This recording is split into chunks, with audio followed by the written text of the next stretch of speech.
Video like जरूर कर लीजिए और ऐसे वीडियो लगातार फ्री में पाने के लिए चैनल को तुरंत सब्सक्राइब कर लीजिए और बेल आइकन को जरूर टैप कर लीजिए ताकि आगे भी सारे वीडियो आपको मिलते रहे। यूट्यूब में फॉलो करते हैं तो प्लीज ये वाला फ्री टेलीग्राम चैनल जरूर ज्वाइन कर लीजिएगा। सारे नोटिफिकेशन सारे अपडेट यहीं पे आते हैं, ध्यान रखिए। अगर आप हमारे टीम के पेड ग्रुप से जुड़ना चाहते हैं तो ये टीम का कॉन्टैक्ट नंबर दिया गया है, आप यहाँ से संपर्क कर सकते हैं।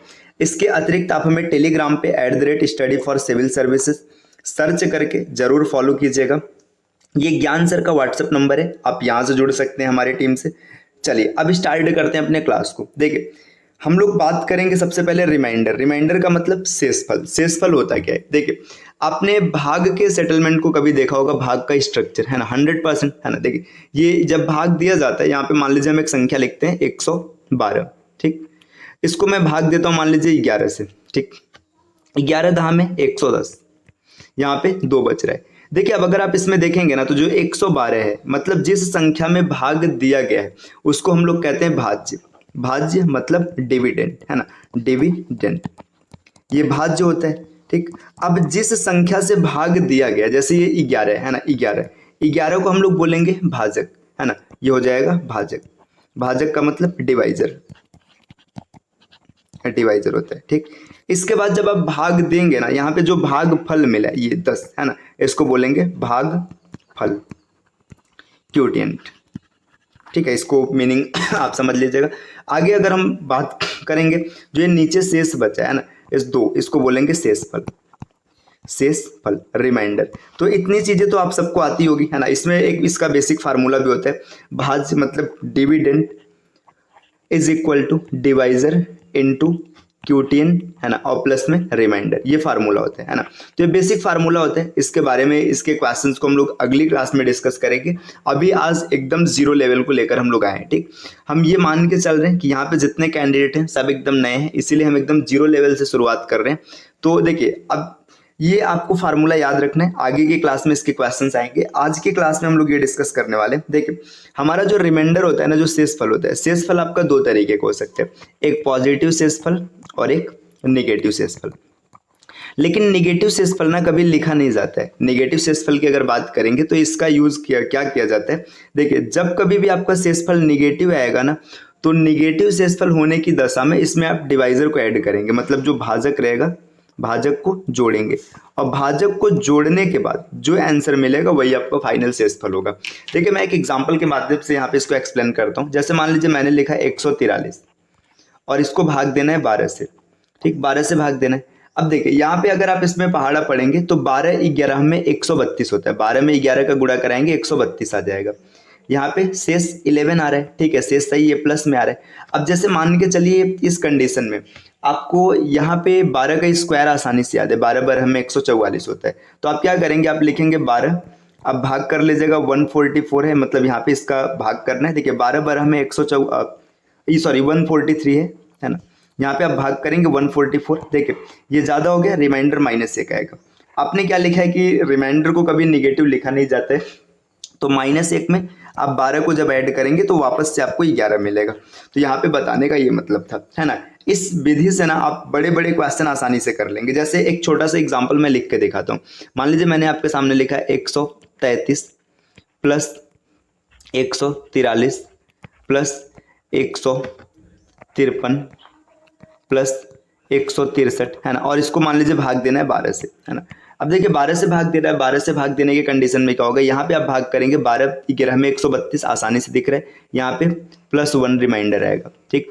ठीक है 12 11 में 132 है, ठीक है, यहाँ पे सेट हो रहा है। अगर सेट नहीं होता तो 12 बार हमें 144 हो जाता, आप यहाँ पे -1 रिमाइंडर रख लेंगे, ठीक। देखिए 12 बार हमें 144, 12 13 में 156 होता है। अब यहाँ पे 156 है ना, मतलब -3 रिमाइंडर है, ठीक। अब देखिए यहाँ पे 12 14 में 168 हो जाएगा, मतलब -5 रिमाइंडर है ना। आप सुविधा के हिसाब से छोटा नंबर रहेगा तो आप आसानी से कर सकते हैं, लेकिन जब बड़ा रहेगा तो दिक्कत आएगी, ठीक। देखिए 1 से 1 कैंसिल हो गया, यहाँ पे 5 और 3 8, -8 आ रहा है। लेकिन आपने अभी अभी पीछे क्या पढ़ा है कि रिमाइंडर को हम कभी नेगेटिव नहीं लिखते, शेषफल नेगेटिव नहीं लिखा जाएगा। तो इस शेषफल को पॉजिटिव बनाने के लिए हम लोग क्या करेंगे, 12 में 8 को जोड़ देंगे।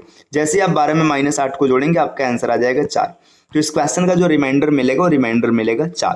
तो ये बेसिक तरीका है, अभी हम लोगों ने थोड़ा सा डिस्कस किया। चलिए अब आगे आते हैं। देखिए यहाँ पे एक पॉइंट लिखा है 2 4 8 16 32 है ना, ये वही वाला अप्रोच है जो आपने पीछे पढ़ा था, 2 के पावर 1 है ना को यूनिट डिजिट कॉन्सेप्ट में जो आपने देखा था ना, 2 के पावर 2 सॉरी डिविजिबिलिटी कॉन्सेप्ट है ना, 2 के पावर 3, 2 के पावर 4 है ना। जब इन सबसे किसी संख्या को भाग देना होता था तो लास्ट nth डिजिट का भाग करते थे। जैसे मान लीजिए कि चलिए 2 से भाग देना होता था तो इकाई अंक को भाग देते थे है ना, लास्ट 1 डिजिट को भाग दिया जाता था।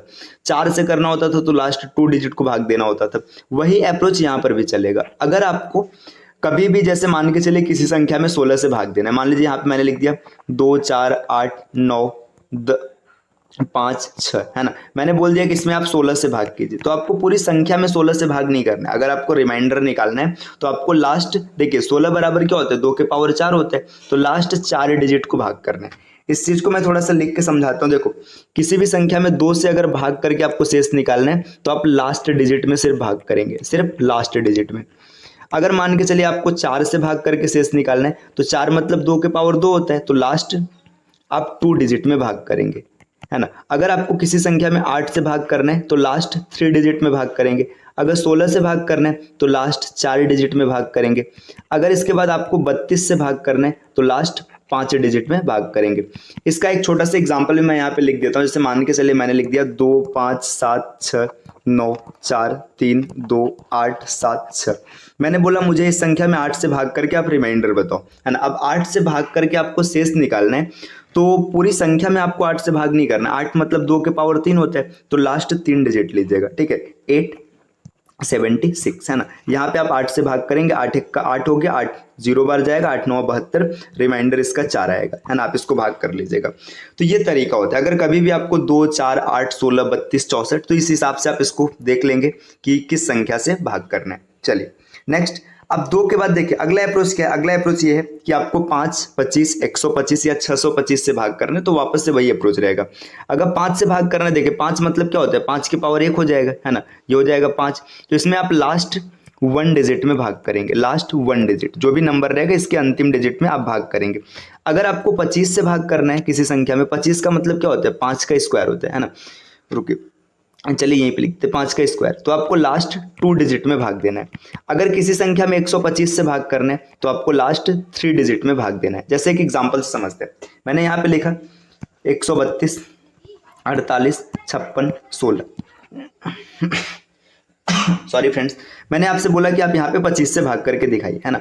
अब आपको 25 से भाग करना है। देखिए 25 से भाग करने के लिए आपको लास्ट 2 डिजिट चाहिए, तो आप यहाँ पे 16 उठाएंगे, ठीक। 16 आपने लिया, 16 को 25 से भाग करेंगे, इसका रिमाइंडर 16 ही आएगा, ठीक। यहाँ पे एक अप्रोच मैं आपको और बताता हूँ, एक तरीका, इसको जानते रहिएगा। कभी भी अगर भाग करते समय आपका अंश कहने का मतलब है जो आपका भाज्य है। अगर ये हर का मतलब है भाजक है ना, मतलब अगर भाज्य छोटा है भाजक से, तो आपका रिमाइंडर हमेशा जो बनेगा ये भाज्य ही रहेगा। इसको भी आप याद रखिएगा। जैसे देखिए 4/20, आपसे कोई बोलते देखिए ये छोटा है तो इसका रिमाइंडर सीधा सीधा 4 रहेगा। आपके सामने 7/16, देखिए ये छोटा है तो इसका रिमाइंडर सीधा सीधा 7 रहेगा। तो इस चीज को भी आप आसानी से याद रख सकते हैं। चलिए नेक्स्ट अप्रोच पर आते हैं। अगला तरीका क्या होगा, देखिए अगला शॉर्ट ट्रिक क्या है। देखिए अगर कभी भी ना आपको 3 और 9 से भाग करना है तब आप क्या करेंगे। देखिए 3 और 9 का तरीका क्या रहेगा, तो 3 और 9 का तरीका ये रहेगा कि आप संख्या के डिजिट्स को आप तब तक सम करेंगे, तब तक उनको जोड़ते रहेंगे जब तक आपको सिंगल डिजिट ना मिल जाए। जब आपको सिंगल डिजिट मिल जाएगा वही उसका रिमाइंडर रहेगा। इस चीज को आपको याद रखना है। जैसे देखिए एक छोटा सा एग्जांपल से समझाते हैं। देखिए मैंने आपके सामने लिखा 5 7 6 9 4 2 8। आप इसको 9 से भाग करके दिखाइए है ना, 9 से भाग करके दिखाइए, इसका रिमाइंडर कितना आएगा। तो आपको क्या करना है, देखिए आपको देखो इन सबको ना जोड़ना है। देखिए 5 7 12, 12 6 18, ठीक। 18 और 9 27, 27 और 4 31, 31 और 2 33, 33 और 8 आपके सामने मिल जाएगा 45 है ना। 33 और 8 नहीं, 33 और 7 40 से 41 है ना, 41 मिल जाएगा। अब देखिए 41 में 2 डिजिट है ना। अब 2 डिजिट को फिर से जोड़ेंगे, 4 और 1 5, तो इसका रिमाइंडर 5 आ जाएगा। तो देखिए आपने इसका बेसिक तरीका देखा। अब क्या आपको बार बार ऐसे जोड़ना है, तब तो बहुत ज्यादा हो जाएगा, तो जोड़ना नहीं है। 9 का जो मल्टीपल बनेगा उसको काटते चलना है। देखिए जैसे देखिए 7 5 12 और 6 18, ये कट गया, 9 से 9 भी कट गया, ठीक। देखिए अब यहाँ पे 8 4 12 13 14 बचा, 14 का मतलब 4 और 1 5 हो जाएगा। तो इस तरीके से आप सॉल्व कर लेंगे। जैसे और एग्जांपल से समझते हैं हम लोग। जैसे मान के चलिए यहाँ पे लिखा है 3 7 9 1 3 8 2 5 है ना। इसको बोल दिया कि 9 से भाग करके दिखाइए। अब 9 से भाग करने का मतलब है जो 9 के मल्टीपल बनेंगे ना उसको आपको काटते चलना। देखिए 9 से 9 कट जाएगा सीधा, 8 और 1 9 कट गया है ना। देखिए 5 2 7 है ना, 7 3 10, यहाँ से 1 बच रहा है ना, 10 7 17, 17 3 20, 20 का मतलब अब देखो 20 दिख रहा है तो 20 में आप जोड़ देंगे 2 और 0, आंसर 2 आ जाएगा। या फिर आप भाग करके भी चेक कर सकते हैं, 20 में जब आप भाग करेंगे तो 18 आपका 9 दूना हो जाएगा, 2 रिमाइंडर जाएगा। यही अप्रोच 3 के साथ भी करना है। जैसे देखिए मैंने लिखा 7 9 6 3 2 5 2 1 8 है ना, तो आपको 3 से भाग करना है। अब क्या करिए 3 के जो मल्टीपल है ना उनको काट दीजिए। देखिए 3 ये कट जाएगा, ये कट जाएगा, ये कट जाएगा, 7 2 9 ये भी कैंसिल आउट हो जाएगा, 2 1 3 ये भी हो जाएगा है ना।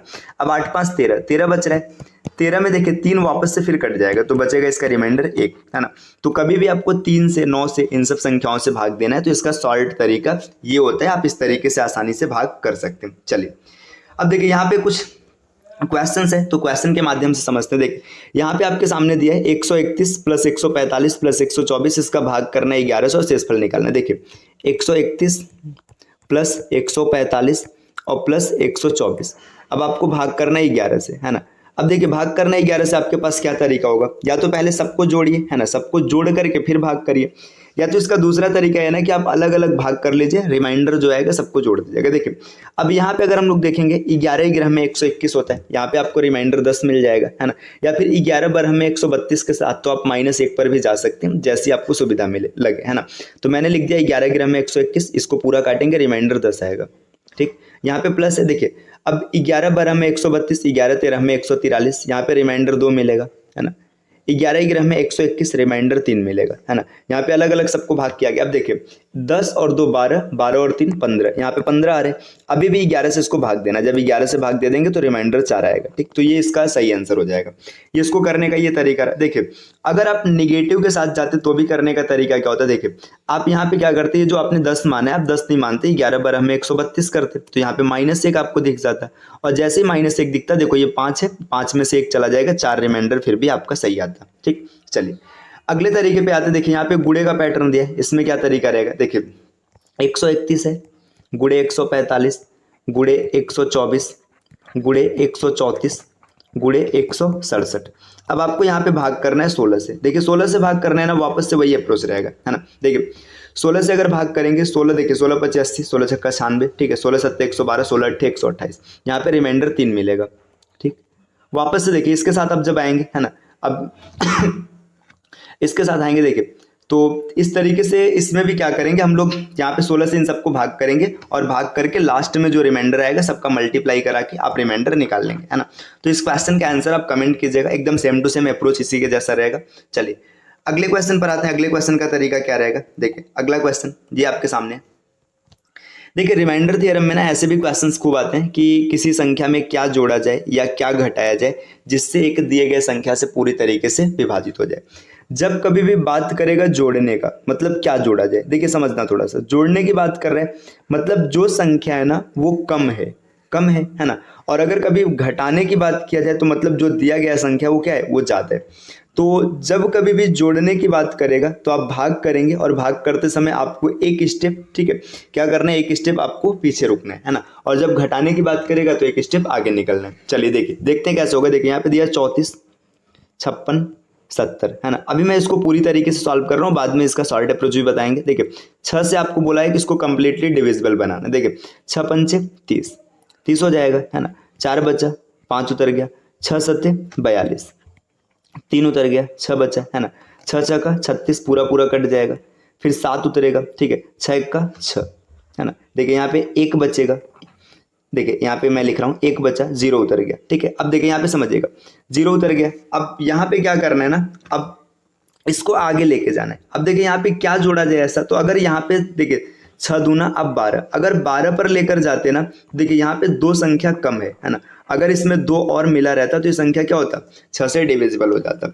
तो जब भी जोड़ने की बात करेगा तो आपको संख्या को आगे लेकर जाना है ना। मतलब ये जो भाग करेंगे लास्ट में आपको एक स्टेप आगे पढ़ना है। एक स्टेप आगे क्यों पढ़ना है, क्योंकि देखिए यहाँ पे क्या है ना 6 दूना 12, अगर ये 12 रहा होता है ना, ये 12 रहा होता तो ये पूरा पूरा कट जाता। ये 10 है तो इसमें कितना जोड़ेंगे, 2 जोड़ेंगे। तो देखिए इसका सॉल्व ट्रिक क्या हो जाएगा, इसका सॉल्व ट्रिक क्या हो जाएगा, जब कभी भी ऐसी संख्या मिले जहाँ पे जोड़ने की बात करें, देखो जोड़ने की बात है मतलब संख्या कम है ना, जब भी जोड़ने की बात करेगा इसका मतलब संख्या कम है, संख्या कम है तो इसको आगे बढ़ाना है। और जब घटाने की बात करेगा इसका मतलब संख्या क्या है, ज़्यादा है, और संख्या ज़्यादा है तो इसको कम करना है ना। जब संख्या को बढ़ाना होगा तो आप भाग को आगे लेकर जाएंगे, और संख्या को घटाना होगा तो भाग को पीछे लेकर आएंगे। तो इस क्वेश्चन में इसका सही आंसर हो जाएगा 2, है ना। तो इसको करने का जो तरीका है इस तरीके से। चलिए अगले स्टेप पर आते हैं। अगला क्वेश्चन क्या है, देखिए ये क्वेश्चन है, एक बड़ी सी संख्या लिखी गई है 22, 12, 22, 84, 56, 24, 85, 59, 30, है ना। Is divisible by 8, what will be remainder, है ना। ये संख्या 8 से विभाजित हो रहा है, रिमाइंडर क्या होगा। देखो इसका तरीका मैंने आपको पीछे बता रखा है ना। आपको जब कभी भी 8 की विभाज्यता चेक करनी है तो आपको पूरी संख्या नहीं भाग करना, आपको सिर्फ लास्ट के 3 डिजिट देखने, है ना। तो यहाँ पे 930, है ना, इसकी 8 से आप भाग करेंगे, 8 से जब भाग करेंगे 8 1 का 8, यहाँ पे 1 बचेगा, 3 उतर गया, 8 1 का 8, यहाँ पे 5 बच गया, 0 उतर गया, 8 6 का 48, है ना। यहाँ पे रिमाइंडर आपका 2 आ जाएगा। तो इस क्वेश्चन का सही आंसर हो जाएगा 2, है ना। ये क्वेश्चन देखने में जितना बड़ा था आपने उतनी आसानी से इसको टैकल कर लिया। चलिए अगले क्वेश्चन पर आते हैं। अगला क्वेश्चन देखिए, ये क्वेश्चन है 7 के पावर 19, है ना, और प्लस 2, इसको 6 से विभाजित मतलब भाग दिया जाता है, शेष क्या आएगा। देखिए अब जब 7 में 6 का भाग कर मतलब यहाँ पे भाग करेंगे ना इसमें, तो देखिए यहाँ पे क्या हो जाएगा, रिमाइंडर 1 बचेगा। तो 6 का 7 में भाग हुआ, रिमाइंडर 1 बच गया। 1 के पावर 19 है और प्लस में 2 है। 1 के पावर कुछ भी कर लो कोई फर्क पड़ेगा नहीं पड़ेगा, ये 1 ही रहेगा और प्लस 2। अब देखो यहाँ पे 2 क्यों मिला है, 2 इसलिए मिला है क्योंकि ये अंश आपका छोटा, और जब भी अंश छोटा होता है आपका आंसर हर ही रहता है। अच्छा अगर आपको लगेगा कि हमने दोनों में भाग क्यों कर रहे हैं, तो दोनों में भाग करने का तरीका है, ये जो 7 के पावर 19 प्लस 2/6 है ना, ये सच में कैसे रहा होगा, ऐसे रहा होगा 7 के पावर 19/6 और प्लस 2/6 इस रूप में रहा होगा। तो इसका अलग भाग और इसका अलग भाग, तो यहाँ पे इसका आंसर आ जाएगा 3। चल नेक्स्ट क्वेश्चन पर आते हैं। अगला क्वेश्चन देखिए, अगला क्वेश्चन यहाँ पर क्या दे रखा है, अगला क्वेश्चन यहाँ पे कुछ ऐसा दिया है, ये बीजगणित का एक क्वेश्चन है। 5x³ plus 5x² minus 6x plus 9 is divisible by x minus 3, मतलब x माइनस 3 से पूरा पूरा कट जाता है तो रिमाइंडर क्या होगा। देखो जब कभी भी बीजगणित के ऐसे क्वेश्चंस मिलेंगे जहाँ पे कोई संख्या पूरी तरीके से किसी फैक्टर से डिवाइड होगा तो आपको क्या करना है, देखिए x माइनस 3 से पूरी तरीके से संख्या कट रहा है मतलब x माइनस 3 इसका एक फैक्टर होगा, तो x minus 3 is equal to 0 होगा, x बराबर 3। अब आपको क्या करना है ना, जहाँ पे x दिया गया है वहाँ पे x की जगह 3 रखना है, तो रख लेते हैं हम लोग। देखिए अब 5 गुणे x की जगह 3 रखेंगे, 5 बचे देखिए 3 3 का 9 27, माइनस 5 गुणे x की जगह 3 रखेंगे, 3 3 का 9 माइनस 6 देखिए 6 गुणे 3 और प्लस 9, है ना। देखिए 27 पंचे 135 हो जाएगा, ठीक, माइनस 5 9 45, ठीक, माइनस 6 18 और फिर प्लस 9, है ना। अब इसको हल करना है। देखिए यहाँ पे इस 9 से 9 कट जाएगा, 9 बचेगा, है ना। 45 और 9 54, है ना, 45 और 9 कितना हो जाएगा, 54 हो जाएगा। तो 135 में से आपको 54 माइनस करना है, यहाँ पे 1 यहाँ पे 8, है ना। 81 इस क्वेश्चन का सही आंसर आएगा, इसमें ऑप्शन मिसप्रिंट है ना, यहाँ पे 81, तो इस क्वेश्चन का सही आंसर हो जाएगा 81। तो जब कभी भी ऐसे क्वेश्चंस मिलेंगे ना बीजगणित के जहाँ पे आपको एक फैक्टर दिया रहेगा, तो फैक्टर को आप बराबर में क्या करेंगे, बराबर करेंगे और उसके बाद x की जो वैल्यू आएगी उसको प्लेस करेंगे, प्लेस करने के बाद आप मान को हल कर लेंगे। यहाँ पे इसका सही आंसर 81 आएगा, इसमें ऑप्शन मिसप्रिंट है। चलिए नेक्स्ट क्वेश्चन पर आते हैं। अगला क्वेश्चन देखिए, अगला क्वेश्चन यहाँ पर कुछ ऐसा दिया गया है, 4 4 4 ये 140 बार लिखा है ना, को 91 से विभाजित करने पर प्राप्त शेष ज्ञात कीजिए। देखिए इस क्वेश्चन का जो तरीका है ये आपने डिविजिबिलिटी कॉन्सेप्ट में सीख रखा है। डिविजिबिलिटी कॉन्सेप्ट में एक तरीका आपको सिखाया गया था, जब कभी भी कोई डिजिट, है ना, कोई डिजिट अगर 6 बार रिपीट करती है, डिजिट 6 बार रिपीट करती तो आपका आपने देखा था 3 7 11 13 17, है ना, 21, इसके बाद 91, इन सब संख्याओं से पूरी तरीके से कटता है ना। देखो अब ये संख्या 140 बार है। अब थोड़ी सी कहानी समझना। देखिए कहानी क्या है कि अगर आप ऐसे 4 4 4, है ना, 4 4 ऐसे आप 140 बार लिखेंगे तो इसमें क्या होगा ना, जो 6 6 का पेयर रहेगा कटता जाएगा। देखिए पहले 6 का पेयर कट जाएगा, है ना, इसका रिमाइंडर 0 हो जाएगा तो 134 बार बचेगा। फिर 6 का पेयर कट जाएगा, 128 बार बचेगा। फिर 6 का पेयर कट जाएगा, 122 बार बचेगा। मतलब अगर हम क्या करें, 140 में ना 6 से भाग कर लें, 140 में अगर 6 से भाग कर लें तो हमें ये पता चल जाएगा कि कितने 4 के पेयर ऐसे हैं जो कट जाएंगे। तो 6 से भाग करेंगे, 6 दूना 12, है ना, 2 बचा, है ना, यहाँ पे हमने उतार लिया 0, है ना, इसके बाद 6 त्रिक 18, है ना, यहाँ पे वापस से 2 बचा। देखिए अगर आप ध्यान से देखेंगे तो आपका क्या होगा कि जो ये 44 में ना मतलब ये पेयर है, ये क्या होगा कि 138 पेयर ऐसे होंगे ना जो आपस में कट जाएंगे। देखिए 138 डिजिट ऐसे होंगे, है ना, 138 डिजिट ऐसे होंगे, मतलब 23 पेयर बनेगा। यहाँ पे 6 से भाग देंगे तो 23 पेयर ऐसा बनेगा जो पूरा कट जाएगा। तो लास्ट में बचेगा कितनी बार, 2 बार 4 बचेगा, और इस 4 को आपको भाग देना 91 से। तो अब देखिए यहाँ पे ये छोटा है तो इसका मतलब 44 इसका सही आंसर आएगा। इस क्वेश्चन का आंसर हो जाएगा नन ऑफ दिस, है ना।